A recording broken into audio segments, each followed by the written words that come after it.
हरे कृष्णा। आप सभी का हार्दिक स्वागत है मेरी श्रीमद् भगवद गीता की सीरीज में। आज की इस वीडियो में हम श्रीमद् भगवद गीता के फर्स्ट अध्याय के अगले श्लोकों का श्रवण करेंगे। उससे पहले आप चैनल को सब्सक्राइब कर दीजिए और वीडियो को लाइक कर दीजिए। तो चलिए शुरू करते हैं आज का अगले श्लोकों का श्रवण। उससे पहले हम मंगलाचरण करेंगे अपने गुरु वैष्णव और भगवान कृष्ण की कृपा प्राप्त करने के लिए। ओम ज्ञानतिमिरान्धस्य ज्ञानाञ्जनशलाकया चक्षुरुन्मीलितं येन तस्मै श्रीगुरुवे नमः। श्रीचैतन्यमनोभीष्टं स्थापितं येन भूतले स्वयं रूपः कदा मह्यं ददाति सः पदान्तिकं। वन्देऽहं श्रीगुरु श्रीयुतपदकमलं श्रीगुरुन् वैष्णवांश्च श्रीरूपं सागरजातं सगं रघुनाथान्वितं तं सजीवं सावधेतं सावधूतं परिजन सहितं कृष्ण चैतन्य देवं श्री राधा कृष्ण पादान् सगं ललिता श्री विशाखान्वितांश्च। नमो विष्णु पादाय कृष्ण प्रेष्ठाय भूतले श्रीमते भक्ति वेदांत स्वामिनिति नामिने। नमस्ते सारस्वते देवे गौरवाणी प्रचारिणे निर्विशेष शून्यवादी पाश्चात्य देश तारिणे। हे कृष्ण करुणा सिंधु दीनबंधु जगतपते गोपेश गोपिका कांत श्री राधा कांत नमोस्तुते। तप्त कांचन गौरांगी श्री राधे वृंदावनेश्वरी विश्वानुसुते देवी प्रणमामि हरि प्रिये। वाञ्छाकल्पतरुभ्यश्च कृपा सिन्धुभ्येव च पतितानां पावनेभ्यो वैष्णवेभ्यो नमो नमः। जय श्री कृष्ण चैतन्य प्रभु नित्यानंद श्री अद्वैत गदाधर श्रीवासादि गौर भक्त वृंद। हरे कृष्णा कृष्ण कृष्ण हरे हरे हरे राम राम राम हरे हरे। हरे कृष्णा। अध्याय 1 कुरुक्षेत्र के युद्ध स्थल में सैन्य निरीक्षण। श्लोक संख्या 24। संजय उवाच एवं उक्त ऋषिकेश गुडाकेशन भारत सैन्यो उभयो मध्य स्थापयित्वा रथ उत्तमा। अर्थ।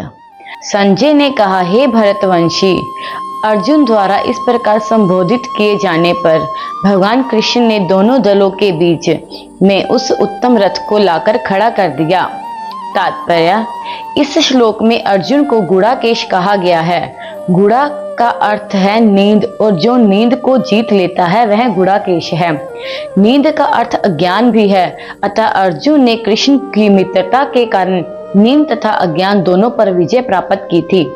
कृष्ण के भक्त के रूप में वह कृष्ण को क्षण भर भी नहीं भूल पाया, क्योंकि भक्त का स्वभाव ही ऐसा होता है। यहाँ तक कि चलते अथवा सोते हुए भी कृष्ण के नाम रूप गुण तथा लीलाओं के चिंतन से भक्त कभी मुक्त नहीं रह सकता। अतः कृष्ण का भक्त उनका निरंतर चिंतन करते हुए नींद तथा अज्ञान दोनों को जीत सकता है। इसी को कृष्ण भावनामृत या समाधि कहते हैं।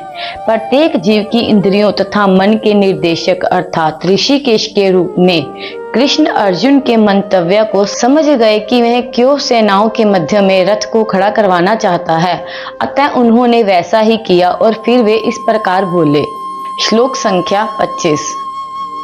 भीष्म द्रोण प्रमुखता सर्वेषां च महिक्षताम् उवाच पार्थ पश्य इतान् संवेतान् कुरुन् इति। अर्थ। भीष्म द्रोण तथा विश्व भर के अन्य समस्त राजाओं के सामने भगवान ने कहा कि हे पार्थ, यहाँ पर एकत्र सारे कुरुओं को देखो। तात्पर्य। समस्त जीवों के परमात्मा स्वरूप भगवान कृष्ण यह जानते थे कि अर्जुन के मन में क्या बीत रहा है। इस प्रसंग में ऋषिकेश शब्द का प्रयोग सूचित करता है कि वे सब कुछ जानते थे। इसी प्रकार पार्थ शब्द अर्थात पृथा या कुंती पुत्र भी अर्जुन के लिए प्रयुक्त होने के कारण महत्वपूर्ण है। मित्र के रूप में वे अर्जुन को बता देना चाहते थे कि चूंकि अर्जुन उनके पिता वसुदेव की बहन पृथा का पुत्र था, इसीलिए उन्होंने अर्जुन का सारथी बनना स्वीकार किया था। किंतु जब उन्होंने अर्जुन से कुरुओं को देखो कहा तो इससे उनका क्या अभिप्राय था? क्या अर्जुन वहीं पर रुक कर युद्ध करना नहीं चाहता था? कृष्ण को अपनी बुआ पृथा के पुत्र से कभी भी ऐसी आशा नहीं थी, इस प्रकार से कृष्ण ने अपने मित्र की मनःस्थिति की पूर्व सूचना परिहासवश दी है। श्लोक संख्या 26।